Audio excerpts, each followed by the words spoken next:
We're live. Hello and welcome to a special meeting of Merton Council Cabinet, today the 22nd of February. I'd like to thank everybody for coming.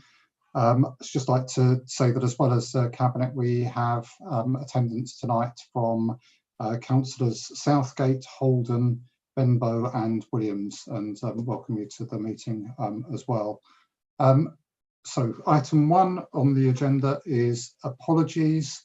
And I see we're all here, so there's no apologies. Item 2 is declarations. Are there any declarations of interest? There's nobody saying they have a declaration of interest, so we'll take that as no. Then item 3 on the agenda is reference from the Overview and Scrutiny Commission for the Budget and Business Plan 2021 to 2025. I'd like to welcome Councillor Peter Southgate, who's the Chair of the Overview and Scrutiny Commission. Thank you for coming tonight, Peter. If you would like to say a few words about the report, and then we'll move on to our discussion as Cabinet. Thank you. Yes, thank you, Leader. And thank you for this opportunity to report back on a fairly protracted scrutiny process through 3 stages this year. Firstly, just Appendix 1 here sets out the references from the individual panels, and we do always at the Commission endorse without amendment what the panels say. They do act autonomously, and I believe that's right. So you can read what their references were here. I'll just pick out from the Sustainable Communities panel their commendation of the workers in the Environmental Regeneration Department in particular for their efforts during the COVID pandemic. And obviously that does extend to other staff too. We have appreciated how much staff have gone above and beyond to cope with exceptional workload pressures during this period, and hope that that will be acknowledged and recognised in due course.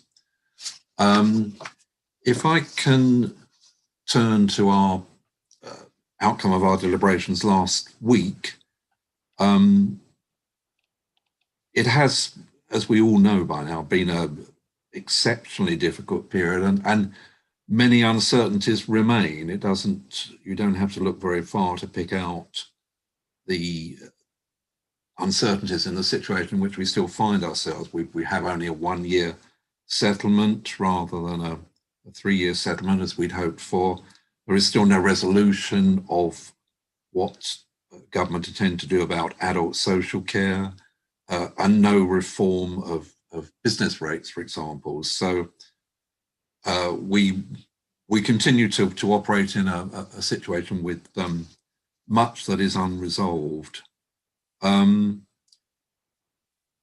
that creates its financial pressures. But as the months go by and the recovery program gets underway, it may just start to be possible to discern a way forward. What we certainly know is that Merton post-pandemic is going to look like a very different place.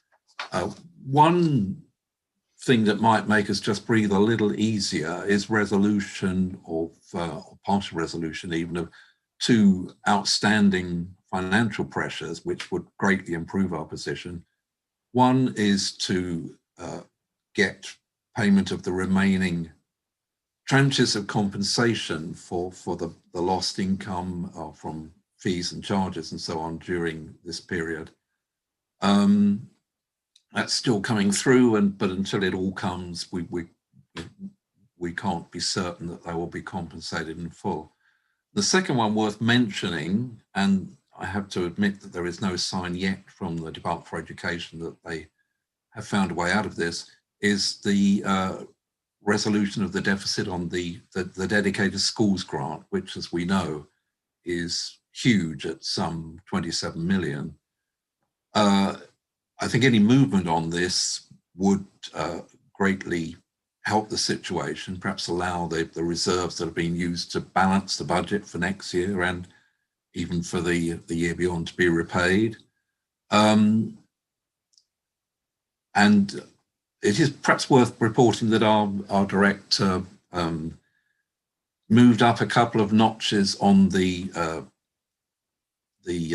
budget scrutiny optimism scale from a 5 to a 7 score at our last meeting. So I am hopeful that the financial situation is just going to get a little bit easier for us. Against that, we have to recognise that even as the infection rate is falling, and that's a cause for enormous relief, there will be a long-term legacy from the pandemic. There will be physical and mental damage to the most vulnerable members of our community, the children who've lost so much schooling, almost a year now, those who've suffered isolation, those with disabilities and with mental health issues, who we know have suffered more in the pandemic than other members of society. And of course, all of this has exacerbated the existing inequality between east and west of our borough, which has been obstinately persistent for more years than I care to remember. And that now just becomes a more difficult problem, a more extensive gap between the two to be addressed. So we do have to expect that it will not be business as usual when we come to the end of the pandemic. And as we look at the plans for the various departments, we can't expect them to be steady state. There will be increased demand for the services of those departments. If I can just pick out one, for Merton, demand for services to address domestic violence and antisocial behaviour. And all of this, of course, as we address the climate change as now a major concern for the years ahead. So lots of problems that will have to be reflected in the way we adjust the medium-term financial strategy to meet them. Final thing is to mention or in fact endorse the call from the LGA that we do need funding to address the pandemic, both in this current year, but also the need for that to be extended next year as we tackle the problems as we come out of that. Can I close, perhaps, Chair, by thanking Caroline Holland, thanking her team for all the work they've done over many months to help us with the scrutiny of the budget. Thank you. No, thank you, Peter, Councillor Southgate. Appreciate the efforts that you and everybody involved in scrutiny has put into what you rightly described as a very protracted process that we've been through this year. What I would suggest we do, if everybody is acceptable with it, is to take all of the items on the agenda from this point forwards together now, so that we can respond to you and also look at the other items, the business plan and the medium-term financial strategy. And in order to do that, if I can bring in Councillor Tobin Byers, who's the Cabinet Member for Finance.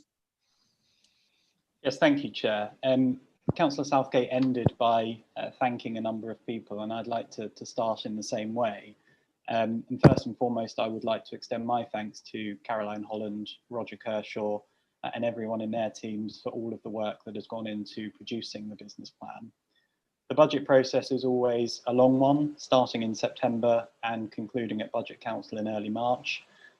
Last year's budget process was disrupted by the general election, which seems a lifetime ago now, I think. But this year has been even more disrupted, with a number of very late announcements, which meant that it was very unclear, even until early January, as to what state our budget would be in and what decisions we would be required to make.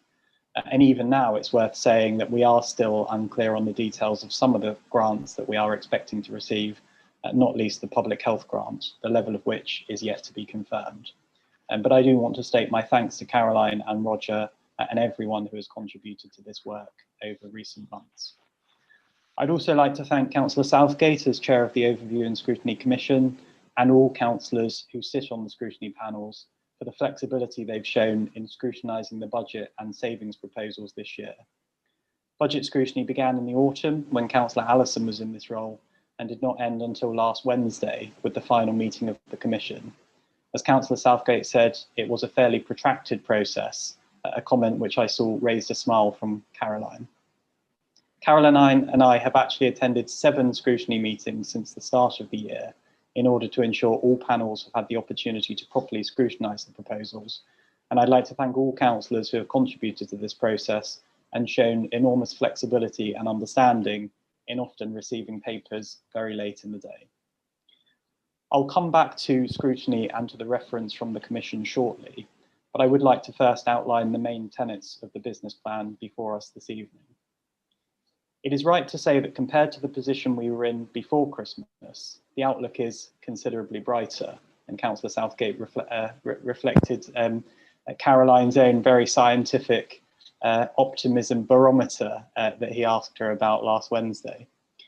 We did receive a slightly better than expected government grant and a number of other one-off grants, which has reduced the overall level of savings required to balance the budget for 2021-22. However, it is important to note that the longer term picture remains relatively bleak and shrouded in uncertainty. And again, Councillor Southgate has already touched on a number of these points. The government decided to cancel the comprehensive spending review, so the settlement we received was for 1 year only.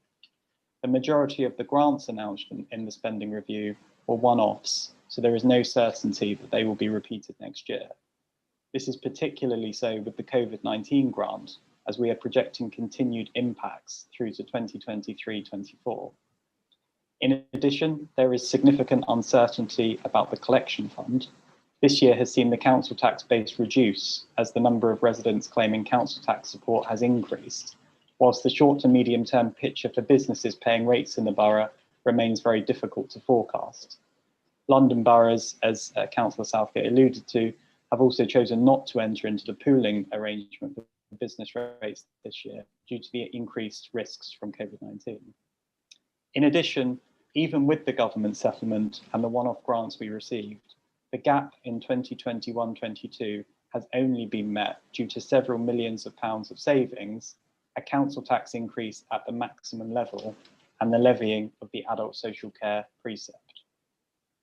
Furthermore, there remain considerable gaps in future years, and we are likely to be in a similar position going into the next budget round as we were going into this one, with decisions delayed until we have a clearer picture on what level of support we will receive.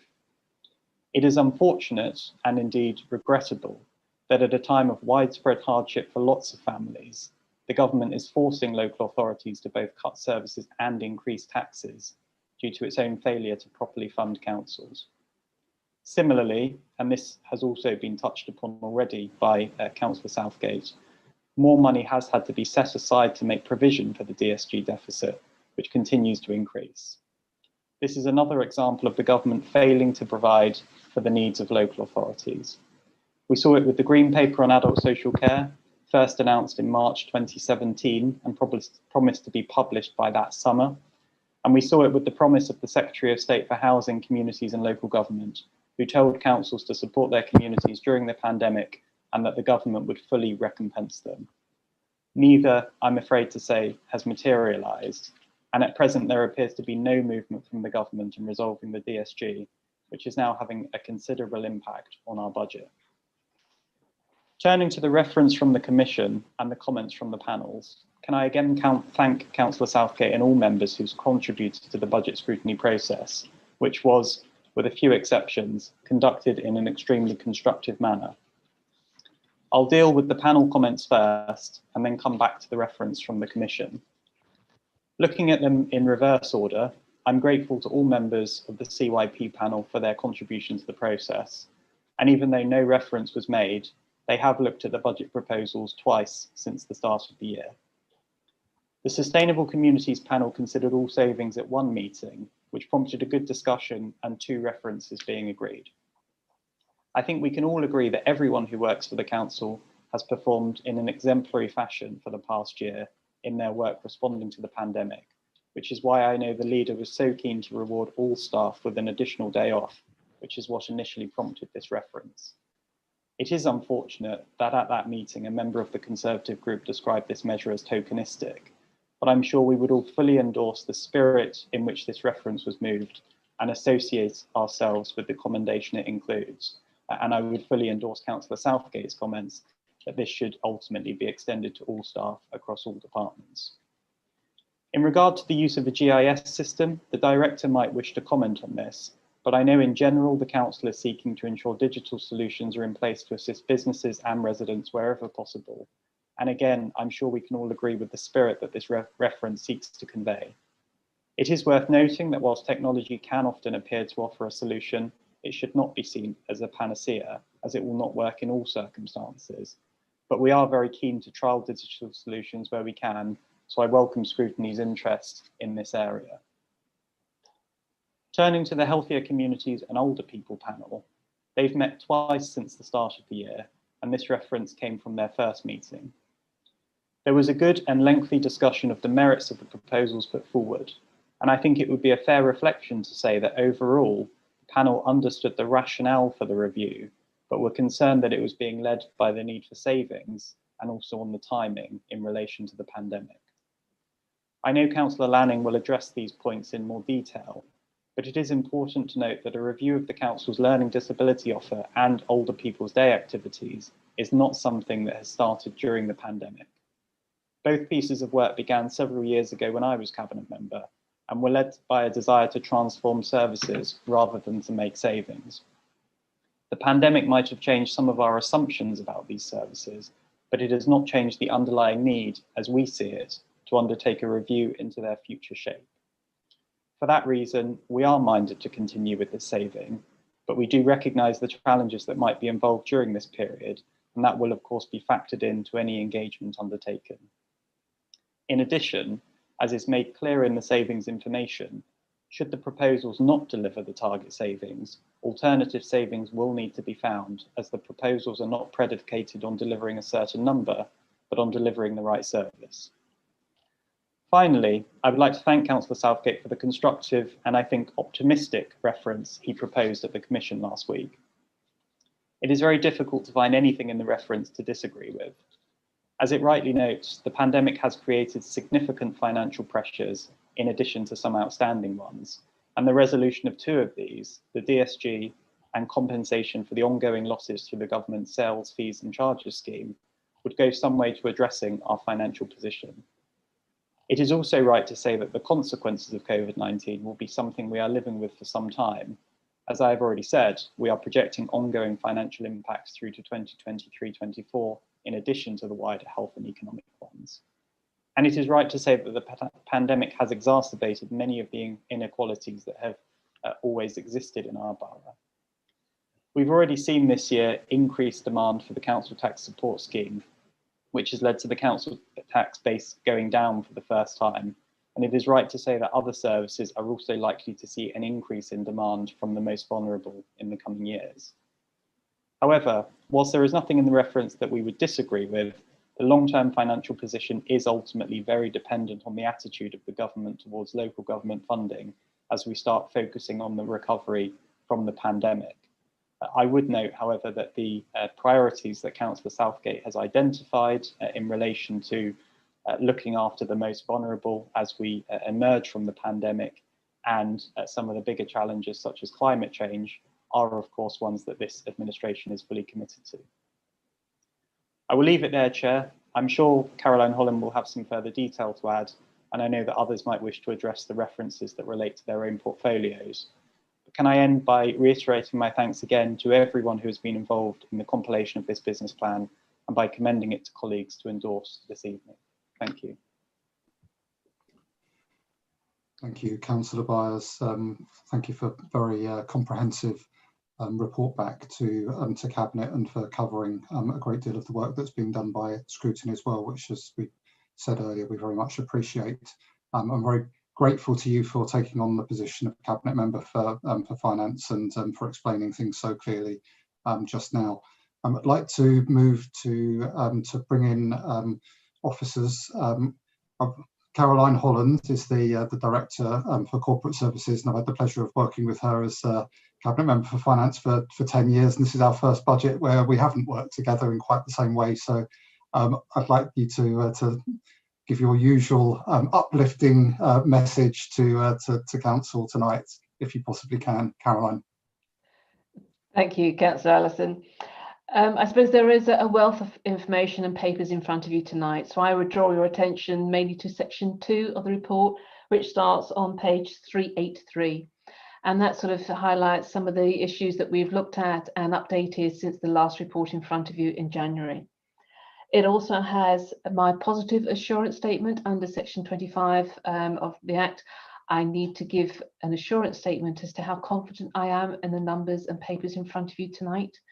And as you will see, as you get towards the end, because of the impact of the dedicated school grant deficit, the impact on our reserves, which we set out for you in detail on Appendix 8, we do end up in a potential negative position by the end of 24-25, which is not a place we do want to be in. So that's an area where, as Councillor Peter Southgate asked at the Commission, that is the worst case scenario that we have built in at this stage, and where there is work already underway to look into this, to actually bring that work and deficit down. But that will take some time, as we say, to turn that oil tank around. Since the meeting in January, there has also been an improvement with some of the information that we have shown you. We have built in our first quarter estimate of the compensation for the sales fees and charges. However, there has been a query about our sales fees and charges returned for 2020-21. So we're still awaiting to see what impact that might have for our final quarter. Final information there is not done purely on quarters. So the gap in 22-23, because we still have a balanced budget for 21-22, has come down from 5.9 million to just under 3.9 million. So an improvement, but that gap still increases back to up to 11 million in 23-24. So we still need to keep that work under review to actually understand the impact of COVID, the impact on demand of our services, and the impact on the local economy of what might happen. Indeed, we found out late last week that the review of business rates has been deferred until the autumn. So again, further uncertainty as to how we build up into that longer term to get a sustainable and ongoing source of funding for us. There is set out within the report the transition of how we get from the March Council meeting in 2020 through to what we are proposing to take forward to Council next week. There are some areas still where we're waiting information, as Councillor Byers referred to, but there's also some levies which we have not had confirmed yet at this stage. The GLA precept is still waiting for that to be confirmed on Thursday. It's unlikely to change, but until we do get final confirmation of that, those are the numbers that will be going forward. And if things do change, there'll be an update at the council meeting. We are still within the council tax referendum limit by going at 1.99% and looking to take the adult social care precept of 3%. Just with regards to the optimism increase, so we had looked at sort of the work, and by that time we did get additional funding to help with COVID. Clearly the government has set out the work around the recovery and coming out of lockdown, so we just need to see what the impact of that is still on furloughing. Is there going to be any further increase in that, which may have an impact on number of our residents claiming council tax support, and also the economy, to make sure that our businesses are supported, because that can also have a knock-on impact not only on business rates collection, but also then on residents who are employed by those businesses being in a job. You will see that we have updated the collection fund with increase in appeals for bad debts, and also changes to appeals to the business rates that are being levied. And we actually have a deficit of 5.7 million on that collection fund, which we have been allowed to recover over 3 years, but for 2021 only. I think it's extremely unlikely that all of our businesses will bounce back and be able to pay their business rates in 21-22. So again, it would be useful to have that type of flexibility to defer that deficit over the following 3 years, but we would need still primary legislation to be able to do that. We have also set out within section 5 of the report the prudential indicators, which looks at the level of borrowing, and after in particular what has happened in Croydon, making sure that all of our borrowing is affordable and is sustainable and built into our medium-term plan. So I would draw your attention to those indicators as well. I think I'll leave it there, Chair. There's, as I said, a wealth of information in the report in front of you, but we have managed to achieve a balanced budget for 21-22.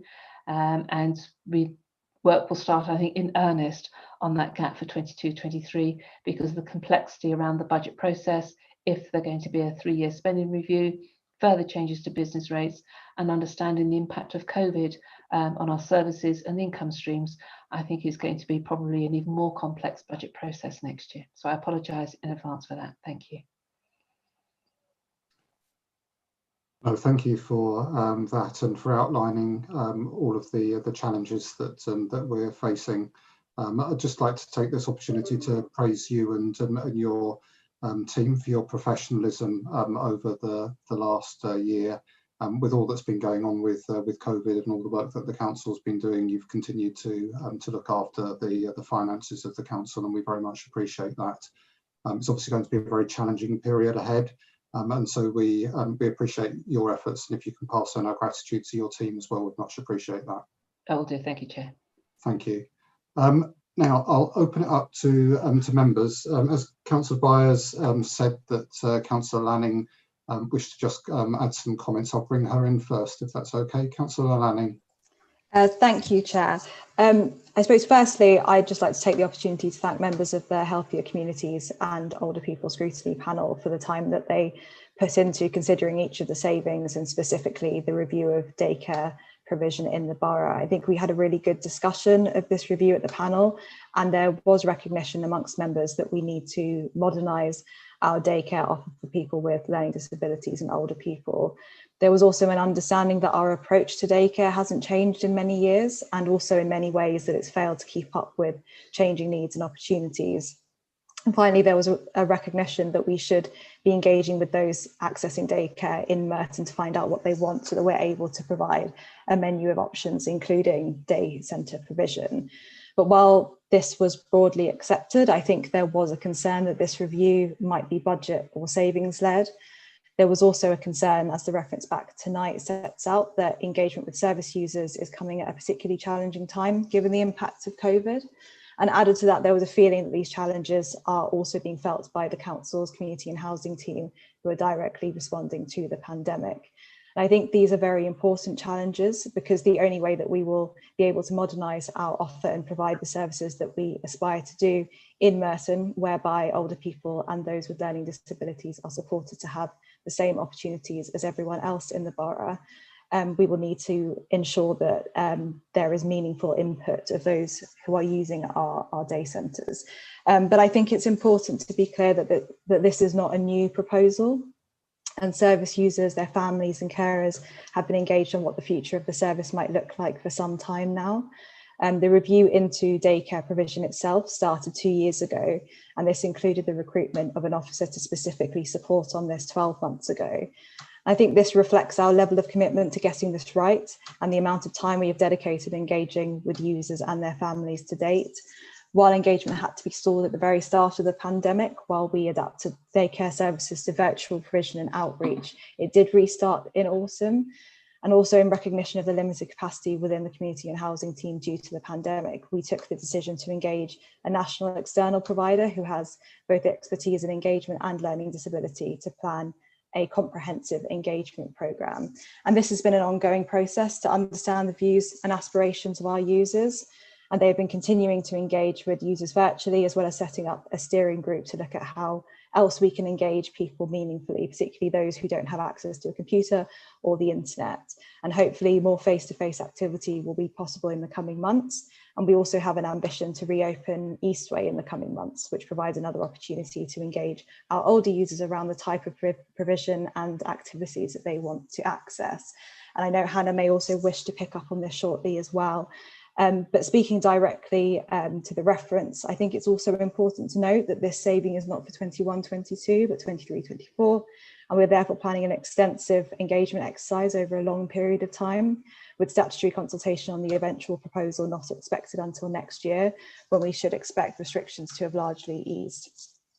And I just wanted to end by saying that this is a long-term process and one that we have been speaking to users and their families about for a number of years already. I think deciding against progressing this review in itself may risk causing anxiety within the community, but more importantly, it risks stalling a positive transformation of the service. So for all of these reasons, we're minded to continue with this saving, whilst fully recognising that the outputs of the review, should they not lead to the savings that we have set out, we will have to find savings elsewhere. Thank you, Chair. Okay, thank you, Councillor Lanning. That was really helpful. Hannah Doody, the Director for Community and Housing, has just put her camera on, so I don't know whether you'd like to just add a little bit more reassurance as well about that particular proposal, Hannah. Thank you, Councillor Lanning, and thank you, Chair. I think just to reaffirm our commitment as a department to an engagement programme. We have planned a long engagement programme for the very nature of the fact that we're engaging while we're still in a pandemic. So our engagement will not be just for a month, it will actually span over into the summer. And that is so we can access a wide range of residents living in Merton. In relation to the workload, I would comment that this is part of our recovery and this is part of living with COVID. And it even seems more critical now to understand the greater impact of the pandemic on our learning disability community and working with them and engaging with them in relation to the future provision of daycare services for our Merton residents. Thank you, Chair. No, thank you. That's very helpful, and I suppose we want to recognise the efforts that that your team have gone to engage with the users of this service as well. So thank you for that. If I can maybe bring in one of my deputy leaders. There's been a big announcement today, obviously, about some schools reopening, and that's great news, obviously, for many of our parents. But clearly, one of the things that we care about most as councillors is about our children. But obviously, there are concerns that's impacted on the budget to the costs of all that's been involved in looking after them this year.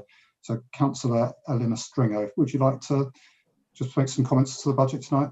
Yeah, if I can, thank you, Chair, and thank you, Councillor Byers and Caroline Holland and all the officers for their work on this plan and delivering this balanced budget.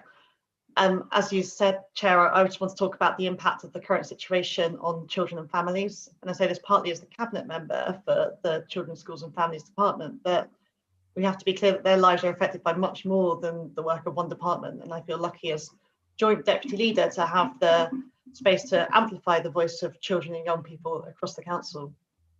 But I don't think you need me to tell you that the past year has been tough for many children. Councillor Southgate has already outlined this in his thoughtful contribution too. We do need to be honest that not all children have suffered, and some have coped incredibly well, but others have had a really tough time. And we still haven't seen the full impact of this on the work of Merton Council and our partners, but we're starting to see its effects. For example, we've recently had to secure funding for an additional social work team, because our children's social workers were having to cope with holding higher numbers of complex cases of families who need support.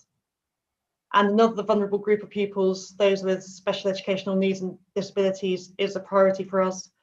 We do a lot of work with schools, families and health partners to ensure that pupils with special educational needs have the same opportunities and ability to achieve the same outcomes as other young people. But the ongoing uncertainty about how the government expects us in the long term to address the fact that the funding in the dedicated schools grant is insufficient to fund the provision for these vulnerable pupils is a huge challenge. And as has been mentioned by others, this has knock-on effects across the rest of the council. No one can know the longer term impact of COVID on the economy, but we do know that poverty rates have already rapidly risen. We've seen about a 25% increase in the number of pupils eligible for free school meals since January 2020. It's a 25% rise in 1 year. This means that when schools open, which I am delighted that they will be allowed to do so in a couple of weeks' time, Schools are going to be educating more pupils living in homes struggling on low incomes, making the school's job of supporting and educating children even harder. I worry about these children, I worry about their parents, and the many other people across our borough facing financial hardship, including young people leaving school and university at a time when unemployment rates are rising. But the plan that we're discussing outlines how we at Merton plan to use the resources at our disposal to deliver both universal services and the targeted support to those who need it most. We're going to have to be really thoughtful if we're going to meet the growing and changing needs of our community with a shrinking and changing budget. The work that has gone into this is an excellent demonstration of our ambitious yet realistic approach, but we need the government to back us and to back our schools and our wider partners in the community to give us the resources we need to support children and families throughout the recovery. Thank you. No, thank you for that. That's really, really sensible. Thank you very much. Can I also bring in my other Deputy Leader, Councillor Owen Pritchard? I know you've got a great deal of work on to help with the way that the borough recovers from COVID as well. And if you want to talk about what's on the agenda tonight, I much appreciate it. Thank you. Thank you. Thanks, Mark. First off, I just want to say thanks to Peter for bringing his recommendations and speaking in the way he did. I actually tuned into your Review and Scrutiny last week. I must have missed his chairing. And I was a bit disappointed to see the tone attacking officers, but I thank him for chairing the meeting away from that. There was sort of a lot of angels dancing on pinheads about revenues versus costs and where and why the sort of financial situation is so hard. But in truth, you know, the one thing that we can't get away from is that COVID has cost us millions, whether or not that's revenue or cost, and it's going to continue to cost us millions. And the reason the costs have been so high is that after a decade of austerity that's undermined so much of our critical social infrastructure, our national resilience wasn't ready for what happened. And therefore, when it did come, it hit harder and has left us decimated. And we need to really respect that fact. And the reason, and I think this is so important as well, is that the reason we look to central government to help us is because they are the underwriter of last resort. They've made borrowing so expensive. They've capped and assumed council tax levels, and they've discouraged any kind of commercialisation and revenue creation. So let me be clear that though the costs are because of COVID, the cuts that will come are because of the Conservatives' approach to this crisis. And that's the hard truth of it. You can dance on pinheads as much as you want, but that is the very hard truth. On that note, I want to thank the officers for their work on balancing the budget yet again. If they thought it was tough over the last decade, this year must be exceptionally difficult to achieve what they did. And I also want to thank them for planning the economic recovery and working to keep our residents as secure as they can be and well served as they can be. But I do want to close on, as I began with thanking Peter, I want to close referring to him as well. He made two important points. One is about a degree of financial optimism, and the second, the medium to long-term impact. For my mind, I think they are to a degree contradictory. Okay, I think it's very easy to just see the public health crisis and the coming to an end now without a realization of the economic crisis that is coming. You only need to see the number of people on furlough, the number of people, the universal credit claimants gone up, the number of small and micro businesses that are claiming support to realize how hard this is going to hit us. All predictions, whether or not they're coming from the Mayor's office, whether or not coming from the South London Partnership, or when they're coming from completely non-partisan organisations, have said that we've got a severe dip.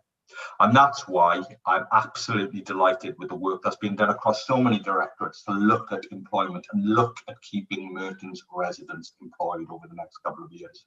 It's never been so vital that we approach this together and continue to have this leadership role. So thank you for not only balancing the budget, but for looking forward over the next 2 to 3 years. Thank you.